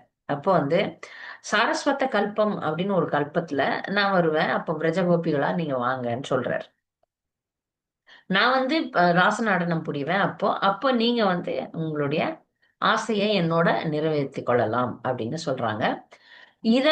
இத கேட்டு பிரம்மா சொல்றாரு, இவ்வார்த்தைகளை கேட்ட பின் ஸ்ருதிகள் பரமபுருஷரின் அழகை நீண்ட காலமாக தியானித்து வந்தனர். உரிய காலம் வந்ததும் அவர்கள் கோபியர்களாக தோன்றி கிருஷ்ணரின் சவகாசத்தை பெற்றனர். பிரம்மா சொல்றார், பல பல பல யுகங்களா தவம் இருக்கிறாங்க ஸ்ருதிகள்லாம் கிருஷ்ணரை நோக்கி. அப்படி தவம் இருந்து அதுக்கப்புறம் இந்த கோபிகளாக சுருத்திச்சாரி கோபிகள்னு நம்ம பார்த்தோம். ராச நடனத்துல வரக்கூடிய சுருத்திச்சாரி கோபிகள் அவங்க வந்தாங்க. இதுல வந்து காயத்ரி மந்திரம் கூட ஒரு கோபியாக வந்தாங்களாம். அந்த விவரம் வந்து நமக்கு பத்ம புராணத்துல சிருஷ்டி காண்டத்துல கிடைக்குது. சரியா? இப்போ வந்து பிரகத் ஆரண்யக உபனிஷத் வந்து ஒரு விஷயத்த சொல்றத இங்க மேற்கோள் காட்டுறாங்க. பின்பற்றப்பட வேண்டியதும் கேட்கப்பட வேண்டியதும் சிந்திக்கப்பட வேண்டியதும் நிலையான மன உரிமையுடன் தியானிக்கப்பட வேண்டியதும் உண்மையில் பரமாத்மாவே. நாம எதை யோசிக்கணும், எதை வேண்டணும், அது வந்து பரமாத்மா தான். பரமாத்மாவை முழு ரூபத்தில் உணர வேண்டும் என்பதே முக்கிய கருத்தாகும். முதலாவதாக பரமாத்மாவை அறியணும் அப்படின்னா தகுதி வாய்ந்த குரு கிட்ட போகணும். பணிவாக அவருக்கு பணிவிடை செய்ய வேண்டும். அவரை திருப்தி செய்ய வேண்டும். பிறகு அவர் வந்து நமக்கு பிரம்ம ஞானத்தை வழங்குவார். தப்பு அபிப்பிராயங்கள் எல்லாம் நம்ம தூக்கி போட்டுட்டு நமக்கு வந்து பகவானை அடைய வேண்டிய வழியை காட்டுவார். அதனால நம்ம வந்து படிப்படியாக பகவானை அடைய முடியும்னு சொல்றாங்க. இப்போ உபனிஷத்துகள் வந்து என்ன சொல்லுதுன்னா, ரெண்டு விதமான விஷயங்கள் இருக்கு. ஒண்ணு வந்து நிர்விசேஷம், ஒண்ணு சுவேஷம். நிர்விசேஷம் அப்படின்றது வந்து பகவானுக்கு உருவம் இல்லைன்னு சொல்ற வழிபாடு. சுவிசேஷம்ன்றது பகவானுக்கு உருவம் இருக்கிறது என்பது உபனிஷத்துகள் சொல்ற விஷயத்தை நம்ம கடைபிடிக்க வேண்டும் அப்படின்னு சொல்லிட்டு, வைஷ்ணவர்கள் அனைவரும் பரமபுருஷருடைய பக்தி தொண்டின் பங்கேற்கின்றனர். அவர்கள் எல்லையற்ற அற்புதமுடைய பல வகைப்பட்ட பகவானின் ஆன்மீக குணங்களை எப்பொழுதும் மகிழ்ச்சியுடன் தியானிக்கின்றனர். அதையேதான் இந்த ஸ்ருதி மந்திரங்கள் சொல்லுது. யாரை பரமாத்மா தேர்ந்தெடுக்கிறாரோ அவனுக்கு பகவான் அடையப்படுகிறார் ஆகிறார். அப்புறமா கடைசியில ஸ்ரீதர சுவாமி சொல்றார், பகவானே, தங்களுடைய சரண ஸ்மரணம் பிரேம்னா தவதேவ சுதுர்லபம் யதா கதஞ்சித் நிருஹரே மம பூயாத் அகர்நிசம். பகவானே, தங்களுடைய தாமரை திருவடிகளை அன்புடன் நினைப்பது மிகவும் அரிதாகவே அடையப்படுகிறது. நரஹரி பெருமானே, எப்படியாவது இரவு பகலாக அந்த நினைவை நான் பெற தாங்கள் வழிவகுத்து அருள் புரிய வேண்டும். பகவானுடைய திருவடி தாமரைகளை தியானம் பண்றது ரொம்ப அரிதான விஷயம். எனக்கு அதுதான் வேண்டும், வேற எதுவும் வேண்டாம்னு சொல்ற. அடுத்து 24வது ஸ்லோகம். காயிகனு வேத பதாவர ஜன்மலயோ கிரசரம் யத உதகாத் ரிஷிர்யம் அனுதேவகனா உபயே தர்ஹி ந சன் ந சாசத் உபயம் ந ச கால இவ ஜவஹ கிம் அபி ந தத்ர சாஸ்திரம் அவக்ருஷ்ய சயீதயதா. இவ்வுலகில் உள்ள ஒவ்வொருவரும் சமீபத்தில் பிறந்து விரைவில் இறக்கப் போகின்றவர்களே. எனவே அனைத்திற்கும் முன்பாக இருந்தவரும் முதல் முனி சிரேஷ்டருமான பிரம்மாவையும் அவருக்கு பின் தோன்றும் உயர்ந்த மற்றும் தாழ்ந்த தேவர்களையும் தோற்றுவித்தவருமான அவரை இங்குள்ள யாரால் தான் அறிய இயலும்? அவர் சயனித்து அனைத்தையும் தமக்குள் ஒடுக்கி விடும்போது ஸ்தூல அல்லது சூட்சும ஜட பொருள்களோ இவற்றாலான உடல்களோ காலத்தின் வேகமோ அல்லது வேத சாஸ்திரங்களோ கூட மிஞ்சுவதில்லை. பகவான் எப்போ இங்க பகவானை அறியறதுல இருக்கிற சிரமத்தை எல்லாம் சொல்றாங்க. ஏன்னா பகவானை அறியறது அவ்வளவு சுலபம் கிடையாது. அவர் என்ன இந்த உலகத்தை படைக்கிறார், படைச்சிட்டு அப்புறமா அழிக்கும் போது எல்லாத்தையும் தன்னுடைய திருவயிற்றில் ஒடுக்கிக் கொள்கிறார். அதனால உலகத்துல எதுவுமே இருக்காது, ஸ்தூலம் இருக்காது, சூட்சமும் இருக்காது, எதுவுமே எல்லாம் இருக்காது. வேத சாஸ்திரங்கள் எதுவுமே, காலம் எதுவுமே இருக்காது, எல்லாம் உள்ள போயிடும். அதனால இந்த பிரார்த்தனையில பக்தி தொண்டுதான் ரொம்ப முக்கியம் அப்படின்றத இங்க நம்ம அறிகிறோம். வேதமூர்த்திகளின் இப்பிரார்த்தனைகளில் விவரிக்கப்படுவது போல பக்தி தொண்டே பக்தி யோகம் பகவானை பற்றிய ஞானத்தையும் முக்தியையும் அடைவதற்கான உறுதியான சுலபமான வழியாகும். பகவான் அடையணும்னா பக்தி தொண்டு தான் செய்யணும். மற்ற வழிமுறைகள்லாம் சா பண்ணாது. ஞான ஞானத்தை வளர்த்து கொள்றது மூலம் பகவானை அடைய முடியும்னா முடியாது. ஞானத்தோட பக்தி சேரணும், அப்பதான் பகவானை அடைய முடியும். பகவானை பற்றிய ஞானத்தையும் முக்தியையும் அடைவதற்கான உறுதியான சுலபமான வழியாகும். பக்தி யோகத்துடன் ஒப்பிடுகையில் ஞான யோகம் எனப்படும் ஞானத்தை தேடும் தத்துவ ஆராய்ச்சி மிகவும் கடினமானதாகும். பௌதீக வாழ்வில் வெறுப்படைந்தவர்களால் இந்த மார்க்கம் கை கொள்ளப்படுகிறது என்றாலும் இவர்கள் பகவானிடம் சரணடைய மறுக்கிறார்கள். இந்த ஞானத்துல இருக்கிறவங்க பகவானிடம் சரணை அடையிறது இல்லை. அப்ப பகவானை எப்படி அடைய முடியும்? அணு ஆத்மா பகவானின் பரத்துவத்தில் பொறாமை கொண்டுள்ள வரையிலும் அவனுக்கு பகவான் தம்மை வெளிப்படுத்துவதே இல்லை. யாரெல்லாம் ஞான யோகிகளா ஆறாங்களோ, ஞான மார்க்கத்தை எடுக்கிறாங்களோ, இல்ல அஷ்டாங்க யோகிகளா மாறுறாங்களோ, அவங்களுக்கெல்லாம் கூடவே ஒரு கர்ப்பம் வந்துடும். அதுல சில சாதிக்கிறாங்க, இல்லைன்னு சொல்ல. அவங்களுக்கு பகவானிடம் சரண அடையலான்னு வச்சுக்கோங்களேன், அவங்க செய்யற முயற்சிகள் பூர்ணம் இல்லாமல் போயிடும். அதுல திசை திருப்பப்படும். அவங்களுடைய குறிக்கோள் குறி மனித வாழ்க்கையின் குறிக்கோள் எந்த மார்க்கமாவா இருந்தாலும் பகவானுக்கு தொண்டு புரியறதுதான். ஆனால் இந்த யோகிகள், இந்த ஞான யோகிகளோ இல்ல அஷ்டாங்க யோகிகளோ அந்த யோகத்தை பயிலும் போது கூட ஒரு கர்வம் வரும். அந்த கர்வத்தினால அவங்க பகவான் கிட்ட சரணடையறது இல்லை. என்னால இவ்வளவு செய்ய முடியுது பாரு, நான் 10,000 வருஷம் தவம் பண்றேன், நான் மிகப்பெரிய அஷ்டாங்க யோகத்தை பண்றேன் அப்படின்னும் போது ஒரு கர்வம் வந்துடும். அந்த கர்வம் அவர்களை கடவுளுக்கு, முழுமுதற் கடவுளுக்கு, கிருஷ்ணருக்கு சரணடையதுல இருந்து தடுத்துருது. சரணடையலைன்னா அவங்க உண்மை பொருள். அப்போ பகவான் தன்னை காட்டவே மாட்டார். நீ எவ்வளவு அச்சீவ்மெண்ட்னா பண்ணு. ஏன்னா இப்ப இந்த அஷ்டாங்க யோகம் பண்ணீங்கன்னா என்னென்னவோ சாதிக்கலாம். வானத்துல பறக்கலாம், தண்ணி மேல நடக்கலாம், யார ஒன்னா வசப்படுத்தலாம், எதை வேணா பண்ணலாம். அப்ப என்ன ஆகும்? அந்த அந்த அந்த அஷ்டாங்க யோகம் செய்யக்கூடியவர்களுக்கு ஒரு பெரிய கர்வம் வந்துடும். தன்னை கடவுளா கூட நினைச்சுக்கிறாங்க. அதனால தானே சில போலி சாமியார்கள் எல்லாம் பாத்தீங்கன்னா அவங்களுக்கு சித்து வேலை தெரியும், மக்களை கவர்வது எப்படின்னு தெரியும். அதெல்லாம் தெரிஞ்சதுனால என்ன பண்றாங்க? நான் தான் கடவுள் அப்படின்னு உலகத்தை ஏமாத்த ஆரம்பிச்சிடறாங்க. குருவே கடவுள் நிறைய பேர் பேசுறாங்க பாருங்க. குருவே கடவுள் அப்படின்ட்டு. அப்ப அவர்கள்லாம் வந்து இப்ப உலகத்தை கட்டுப்படுத்தி ஆட்டம் போட்டு, அதனால பகவானிடம் சரணடைவதே இல்லை. பகவானிடம் சரணடையலைன்னா நீ என்ன சாதிச்சாலும் இந்த உலகத்துல பூஜ்யம் தான். அப்போ இங்கேயே சுத்தி கொண்டு இருக்க வேண்டியதுதான். அப்ப அதனால பகவானே சொல்றாரு, நாகம் பிரகாஷ சர்வஸ்ய யோகமாயா சமாவிருத்தக மூடோயம் நாபிஜானாதி லோகோமாம் அஜம் அவ்யயம். மூடர்களுக்கும் புத்தி அற்றவர்களுக்கும் நான் தோன்றுவதே இல்லை. எனது அந்தரங்க சக்தியால் அவர்களுக்கு நான் மறைக்கப்பட்டுள்ளேன். எனவே நான் பிறப்பற்றவன் என்பதையும் முடிவற்றவன் என்பதையும் அவர்கள் அறிவதில்லை. இவங்க எல்லாம் ஞானத்திலே இருந்து ஞானம் இல்லாம இருப்பாங்க. பந்தாஸ்து கோட்டி சதவத்ஸ்ர சம்பிரகம்யோ வாயுர் அதாபி மனசோ முனி புங்கவானாம் சோபி அஸ்தி யத் பிரபத சிம்னி அவிச்சிந்திய தத்வே கோவிந்தமாதி புருஷம் தமஹம் பஜாமி. உன்னதத்தை தேடி செல்பவர்களும் சுவாசத்தை துளைத்து பிராணாயாமத்தை மேற்கொள்பவர்களுமான யோகிகளால் பகவானுடைய தாமரை பாதங்களின் விரல் நுனிகளை மட்டுமே அணுக முடியும். பௌதிகத்தை நீக்கும் முறையினால் ஆயிரக்கணக்கான லட்சக்கணக்கான ஆண்டுகள் பிரம்மனை தேடி அலையும் ஞானிகளின் நிலையும் அதுதான். இத்தகைய கோவிந்தனை ஆதிபுருஷரை நான் வணங்குகிறேன். அப்போ ஞானிகளும் சரி, அஷ்டாங்க யோகிகளும் சரி, பகவானுடைய நகம் கிட்டதான் வருவாங்க. அவ்வளவுதான், அதுக்கு மேல போக முடியாது. அதனால அப்படிப்பட்ட கோவிந்தனை நான் வணங்குகிறேன் பிரம்மா இங்க சொல்றாரு. பகவான் சொல்றாரு, அவங்களுக்கெல்லாம் நான் காட்டவே மாட்டேன் அப்படின்னு சொல்றாரு. எத்தனை ஜென்மம் என்ன தவம் பண்ணாலும் அவங்களுக்கு நான் காட்ட மாட்டேன். ஏன்னா அவங்க வந்து பக்தி தொண்டுக்கு வர்றது கிடையாது, பகவானிடம் சரணடைவதில்லை. அதனால பிரம்மா வந்து பிரம்மாவை பத்தி இங்க சொல்றாங்க. அஹ் பிரம்மா வந்து இங்க படைப்பு கடவுளாக இருக்கிறார். அவர் பகவானை ஏற்றுக்கொண்டிருக்கிறார். அதனால்தான் பகவான் வந்து அவருக்கு வந்து வேத ஞானத்தை வழங்கினார். அவர் படைக்கும் சக்தியை கொடுக்கிறார். பகவான் வந்து எங்க இருக்கிறாருன்ற கேள்விக்கு பாகவதம் பதில் சொல்லுது. வேத குய்யானி ஹிருத்பதே. இதே தெய்வமான பகவான் வேத மந்திரங்களுடைய ரகசிய இடங்களின் ஆழத்தில் மறைந்துள்ளார்.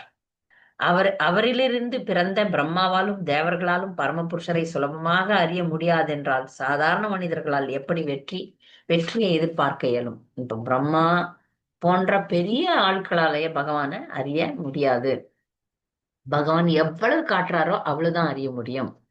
அதனால இங்க அவங்க சொல்றாங்க, கர்ம ஞான யோக முறைகளையும் அவர்கள் பெற்றிருந்தாலும் பிரம்ம ஞானத்தை பெறும் சக்தி மிக குறைவாகவே உள்ளது. அழிவு காலம் வரும்போது வேத சாஸ்திரங்களும் அவற்றின் கட்டுப்பாட்டு விதிகளும் மறைந்து விடுகின்றது.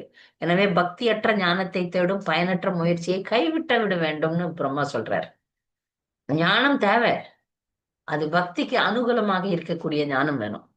ஆனால் மற்ற விதமான ஞானத்தை தேடி அலைபவர்களுக்கு கர்வம் கூடவே வந்துறதுனால அது கண்ணை மறைச்சு பகவானும் தன்னை மறைச்சிருவார். அதனால இவர் சொல்றார் பாகவதத்துல, பிரம்மா சொல்றாரு, நீங்க வந்து இந்த கற்பனை முறைகள்லாம் விட்டுடுங்க, பகவானுக்கு சரணடைங்கள்னு சொல்லிட்டு பிரம்மா சொல்றார். அப்புறம் தைத்திரிய உபனிஷத்து என்ன சொல்லுது? எங்கு வார்த்தைகள் முடிவடைகின்றதோ, எங்கு மனதால் சென்றடைய முடியாதோ, அந்த இடத்துக்கு நீங்க பகவான் பகவான் இருக்கிறார், அந்த இடத்த நீ அறியணும்னா நீங்க சேவை செய்ய வேண்டும்னு சொல்லுது. அப்புறம் வந்து பகவானை பத்தி சொல்லும்போது உபனிஷத்துகள், ஈஷோபனிஷத் முக்கியமா என்ன சொல்லுதுன்னா, அநேஜதேக்கம் மனுசோஜ வியோ நைனத் தேவா ஆப்னுவன் பூர்வம் அர்ஷத் தத்தாவதோ அந்யான் அத்தேதி திஷ்டத் தஸ்மின் அப்போ மாத்தரீஸ்வ ததாதி. பரமபுருஷர் தன் இருப்பிடத்தில் நிலை பெற்றவராக இருப்பினும் மனதை விட அதிவேகமாக செல்லக்கூடியவர், வேகமாக செல்லக்கூடிய அனைத்தையும் வெல்லக்கூடியவர். சக்தி வாய்ந்த தேவர்களாலும் அவரை அணுக இயலாது. ஒரே இடத்தில் அவர் வீற்றிருந்தாலும் காற்று மழை ஆகியவற்றை அழிப்பவர்களை அவர் ஆள்கிறார். அவர் ஈடு அணையற்ற சிறப்புகள் மிக்கவர் அப்படின்னு சொல்லுது. ஈஷோபனிஷத் வந்து பகவான் எவ்வளவு வேகமானவர்னு சொல்றார். மனதை விட வேகமானவர். மனது தான் இருக்கு உலகத்திலே மிக வேகமான ஒரு பயணிக்கக்கூடிய ஒரு விஷயம். மனசை நீங்க இப்பவே நினைச்சீங்கன்னா ஒரே நிமிஷத்துல நீங்க மாயப்பூருக்கு இருக்கலாம், இன்ஸ்டன்டா. ஆனா அதை விட வேகமாக பயணிக்கக்கூடியவர் கடவுள். அப்போ இந்த உலகத்துல எங்க இருந்தாலும் அவர் எங்க வேணா வர முடியும். கோலோக விருந்தாவனம்ன்றது நம்முடைய கற்பனைக்கே எட்டாத தொலைவில் இருக்கு. ஆனா அவரால் அதை விட வேகமாக பயணித்து நம்மை காக்க முடியும். அவர் சக்தி வாய்ந்த தேவர்களால அணுகப்பட முடியாதவர். அவர் ஒரே இடத்துல இருந்து ஆள்றார். அவர் மிகவும் ஈடு இணையற்ற சிறப்புகளை வைத்துக் கொண்டிருப்பவர் அப்படின்னு ஈஷோபனிஷத் வந்து அவரை புகழ்கின்றது. அது மாதிரி சிருஷ்டி அவர் எப்படி சிருஷ்டி பண்றார் அப்படின்றது ரிக்வேதத்துல வந்து இங்க சொல்லப்பட்டிருக்கிறது. கடைசியில ஸ்ரீதர சுவாமி பிரார்த்திக்கிறார். பௌதீக அறிவு குவாகம் புத்தி ஆதி சம்ருத்த குவச்ச பூமன் மகஸ்தவ தீனபந்தோ தயா சிந்தோ பக்தி மே நிருஹரி நிருஹரே திச. பௌதீக அறிவு முதலான பௌதீக மறைப்புகளில் சிக்கிக் கொண்டுள்ள நான் யார்? சர்வ வல்லமை உடையவரே, என்னுடன் ஒப்பிடும்போது உமது பெருமைகள் என்ன? இழிவடைந்தவர்களின் நண்பரே, கருணை கடலே, நரஹரி பெருமானே, எனக்கு உமது பக்தி தொண்டை அளித்து அருள் புரிவீராக. ஏன்னா பக்தி தொண்டு கிடைச்சாதான் பகவானை கிட்ட போக முடியும், பகவானை அடைய முடியும். அதனால நான் யாரு? நான் இங்க பௌதிகத்துல சிக்கி கொண்டிருக்கும் சாதாரண ஒரு இழிந்த பிறவி அப்படின்னு அவர் பேசுகிறார் தன்னை. பௌதிக மறைப்புகளில் சிக்கிக் கொண்டிருக்கிறேன். ஆனா உங்களுடைய பெருமை எவ்வளவு பெரிது, நான் எவ்வளவு சிறியவன். பக்தியில ப பக்தன் வந்து பிரார்த்தனை செய்யும் போது தன் தாழ்ச்சி சொல்லணும். தன் தாழ்ச்சி சொல்லுதல் அப்படின்னே ஒரு வரி, ஒரு வாசகம் இருக்கு ஸ்ரீ சம்பிரதாயத்துல. தன் தாழ்ச்சி சொல்லணும். ஏன்னா தன் தாழ்ச்சின்றது உண்மையானது, பொய்யா இல்ல. யாருன்னா கேட்டனாங்க தாசானு தாசன் அப்படின்னுவாங்க, பொய்யா. உண்மையாகவே இப்ப ஸ்ரீதர சுவாமி உண்மையா சொல்றார். உண்மையான நிலையும் அதான். நாம மிக மிக மிக தாழ்ந்த நிலையில் இருக்கிறோம். பகவான் மிக மிக மிக உயர்ந்த நிலையில் இருக்கிறார். அதனால நமக்கு அவர் பக்தி தொண்டை அளிக்க வேண்டும். பக்தி தொண்டை பெறுவது என்பதே ஆன்மீக வாழ்க்கையினுடைய வெற்றிதான். யார் வந்து தூய பக்தி தொண்டில் ஈடுபட்டிருக்கிறாங்களோ அவங்க முக்தி அடைந்தவருக்கு சமமாக கருதப்படுகிறார்கள். அதனால பக்தி தொண்டை இவங்க கேட்கறாங்க. ஏன்னா மற்ற மார்க்கங்கள், அஷ்டாங்க யோகமோ ஞான மார்க்கமோ அந்த பகவானை அடைய உதவாது. அது வந்து பக்தி தொண்டோட சேரும் போதுதான் முழுமை பெறுமே தவிர, இல்லைன்னா அது இங்க இலக்கை நோக்கி பயணிக்காது. ஒரு ஒரு அம்பு விடுறோம், அது போய் அந்த இலக்கை அடையாம பாதியிலே கீழே விழற மாதிரி விழுந்துருவான். அதுதான் இந்த சுருத்திகள் சொல்லுது. 25வது ஸ்லோகம் மிகவும் காம்ப்ளிகேட்டடா இருக்கு. நான் ஒரு ஒரு 4 நாளா அதை படிச்சிட்டு இருக்கிறேன். அதை நான் வந்து அடுத்த வாரம் தொடர்கின்றேன்.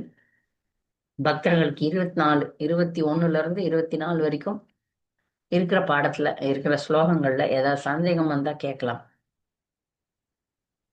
25வது ஸ்லோகம் வந்து நேற்று இரவு வரைக்கும் படிச்சேன். ஒரு 10 மணி 11 மணி வரைக்கும் படிச்சேன்.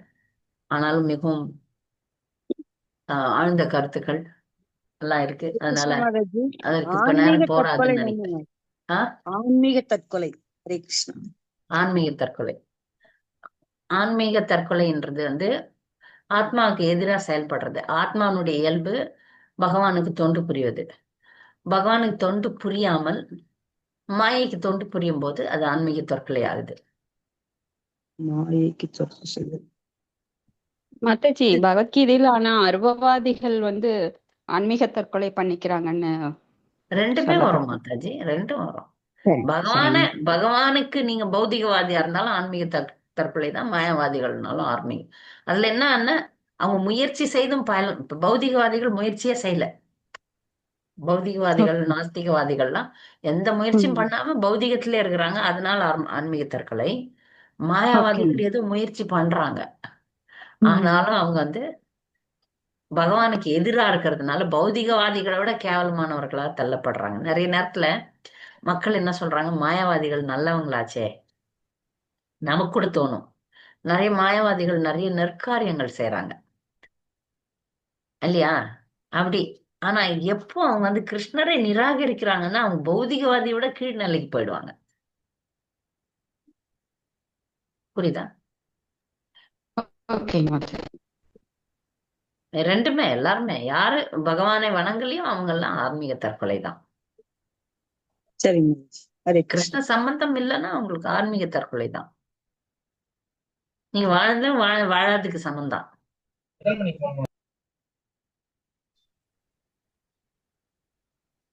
சொல்லுங்க, ஹரே கேளுங்க கிருஷ்ண மாதாஜி. ஆஹ் ஹரே கிருஷ்ணாங்க மாதாஜி.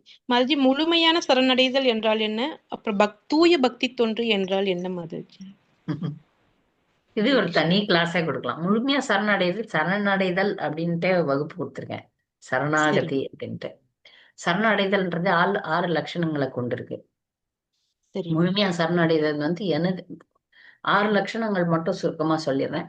கிருஷ்ண பக்திக்கு சாதகமான விஷயத்த செய்யறது, பாதகமான விஷயங்களை விட்டுறது.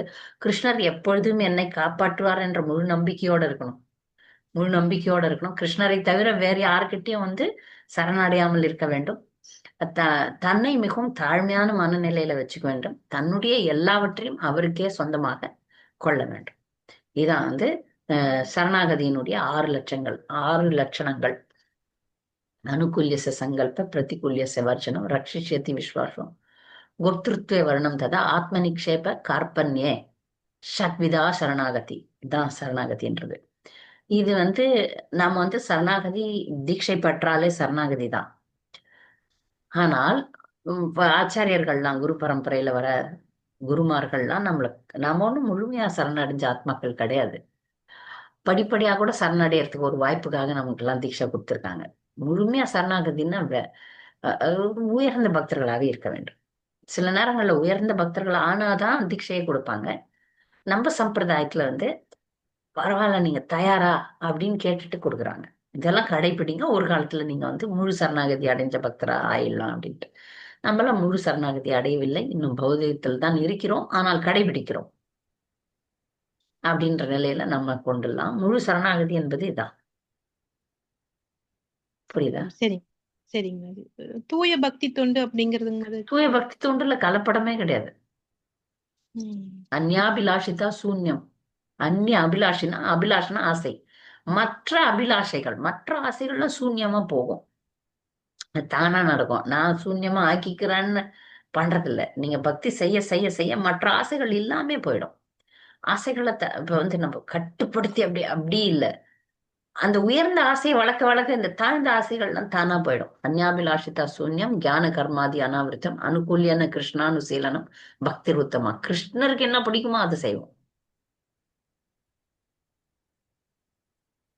கிருஷ்ணானுசீலனம். இப்ப எனக்கு என்ன பிடிக்குதோ அதை கிருஷ்ணருக்கு ஆஃபர் பண்ணிட்டு வரோம். நம்ம கர்ம காண்டம் தான் பண்றோம். கர்மயோகம் தூய நிலையில இல்ல, ஒரு அடிப்படை நிலையில. எனக்கு என்ன பிடிக்குதோ அதை செஞ்சு சமைச்சு கிருஷ்ணருக்கு வச்சுட்டு சாப்பிட்டுட்டு வரோம் நம்ம, இல்லையா? பாவத்துல விழாம காப்பாத்துறோம் நம்மள. அதுக்கு அடுத்த நிலை இருக்கு. பாவ புண்ணியத்தை பற்றியே கவலைப்படாம கிருஷ்ணருடைய விருப்பம் என்னமோ அதான்ட்டு. அது மிக உயர்ந்த நிலை. தூய பக்தி தொண்டுக்கு நம்ம ஆசைதான் படுறோம், ஆனா அது நடைமுறையில நம்ம யாருமே செய்யல. தூய பக்தி தொண்டு என்பது கிருஷ்ணருக்கு எது பிரியமோ அது அதை செய்யறது.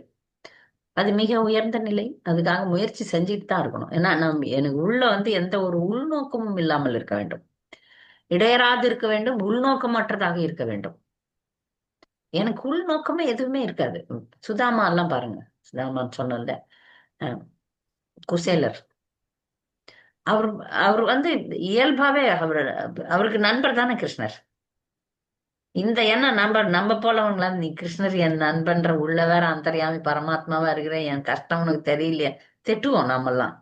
அவருக்கு அது தோண கூட இல்லை, தோணவே இல்லை. அவரு துவாரகைக்கு கூட மறந்துடுறார் கிருஷ்ணரை பார்த்து. இப்ப எந்த அளவுக்கு இவரை எந்த விதத்திலையும் கேட்க கூடாது, அன்பு மட்டும்தான் செய்யணும், கிருஷ்ணரை அன்பு மட்டும்தான் செய்யணும்ன்ற நிலைக்கு வந்துருக்கிறார் பாருங்க. அது தூய பக்தி. அதே மாதிரி கோல வச்ச ஸ்ரீதர் கிட்ட சைத்தன்ய மகாபிரபு கேக்குறாரு, நீ ஏன் இப்படி ஓட்ட வீட்டுல வச்சிருக்க?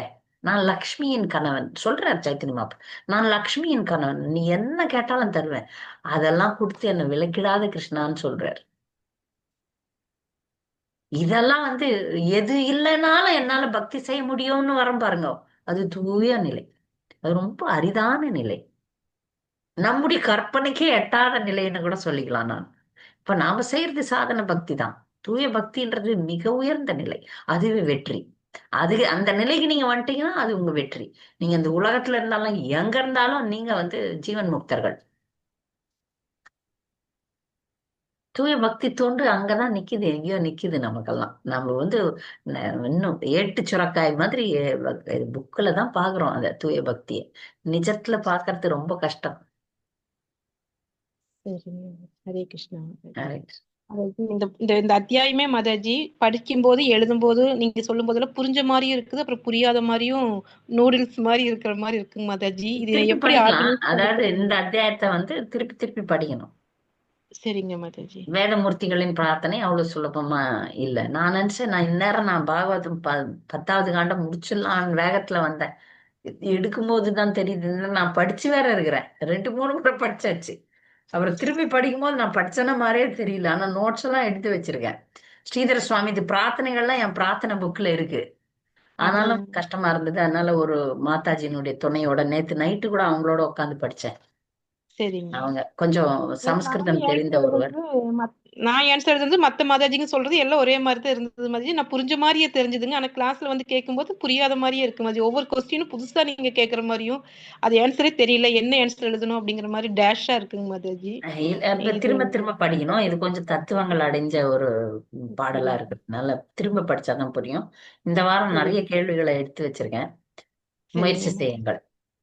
சரிங்க மாதாஜி. நன்றிங்க மாதாஜி. ஹரே கிருஷ்ணா. ஹரே கிருஷ்ணா. மாதாஜி வணக்கம் மாதாஜி. நான் புஷ்பம் பேசுறேன். விஜயகுமாரி மாதாஜி தான் எனக்கும் உங்க இதுக்கு லிங்க் கொடுத்தாங்க. நானும் ஹேம்லதா மாதாஜியும் ஜாயின் பண்ணலாம்னு நினைக்கிறேன். வாட்ஸ்அப் குரூப்ல ஜாயின் பண்ணிருக்கேன். உங்களுடைய நம்பரை அவங்க கிட்ட கொடுங்க, நான் அங்க இருந்து வாங்கிக்கிறேன். தேங்க்யூ மாதாஜி. தேங்க்யூ மாதாஜி. இன்னைக்கு கிளாஸ் புரிஞ்சுதான்னு எனக்கு தெரியல. இல்ல ரொம்ப பிடிச்சிருக்கு, அதனாலதான் நாங்க இந்த முடிவு ரொம்ப இது நாங்க ரொம்ப லேட்டு தான். ஆனாலும் இந்த இதுல இருந்து ஆரம்பிச்சு அப்புறம் மறுபடியும் நீங்க திருப்பி பாகவதம் எடுக்கும்போது உங்களோட அப்படி ஜாயின் பண்ணிக்கலாம்னு நாளைக்கு வந்து பொதுவான வகுப்பு நடக்கும், அதுல சேர்ந்துங்க. அது ரொம்ப சுவையாவும் இருக்கும். Okay okay. நாளை ஒரு வகுப்பு இருக்கு 10:30 மணிக்கு இதே மாதிரி. அதுல சேர்ந்துக்குங்க. அது தேங்க்யூ மாதாஜி. தேங்க்யூ. நன்றி. பொதுவா வேற ஏதாவது கேள்விகள் இருக்கா பக்தர்களுக்கு?